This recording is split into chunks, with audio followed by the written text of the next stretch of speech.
So this question, it let your function to be piecewise. So every time we get a piecewise function, we draw out the interval. So for a better understanding, where x more than 0, we are choosing the function of indices, and less than equal 0, we are choosing the quadratic function. So first of all, we need to find the limit x approaches 0. So when x approaches 0, come near to the 0 here, you can notice that left hand side and right hand side function is different. So to evaluate this function, we need to evaluate it from left hand side and right hand side. We have to separate. So calculate limit 0 from the left hand side, the quadratic function is using. Meanwhile, calculate x approaches 0 from the right hand side, the indices function it is using. So we cannot directly get limit approaches 0 for the whole function directly. So we need to calculate separately. If the answer are same, so this limit will be exist and get the answer. If these two limit left hand side and right hand side doesn't same, so this limit will not be exist. We try to evaluate this limit from the left hand side, substitute 0, we get 1.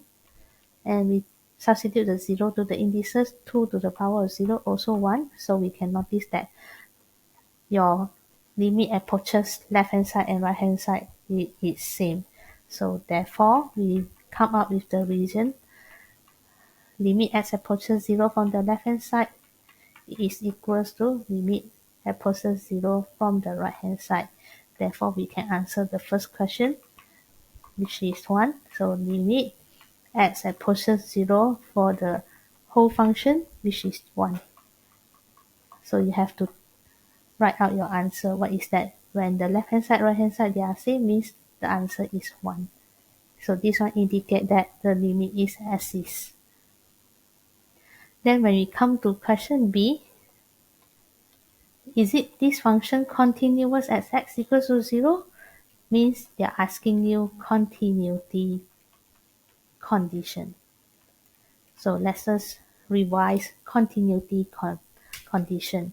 The first condition means your f point must be defined. Then secondly, your limit for x approaches that point of your function, limit must be exist. The third condition here, we need to check whether the point same with the limit when x approaches the function at point A. So back to here, for the first condition, so continuous at x equals to 0 means the function at x equals to 0. Look at our interval here. When x equals to 0, it is equals to 0, fall on quadratic. So we can find out the coordinate using this quadratic. Substitute 0, we get 1. So we have this point defined. We managed to find it, means the point is defined, the point is exists. Then condition number 2, limit x approaches 0 for the function. Just now we just calculate limit approaches 0 from the function, which is equals to 1. So with the value we can get here, means our function, our limit is exists. And the third condition, which is it the point and the limit is same answer? Yes, we notice that f0 it is equals to the limit when x approaches 0 for the function, which is equals to 1.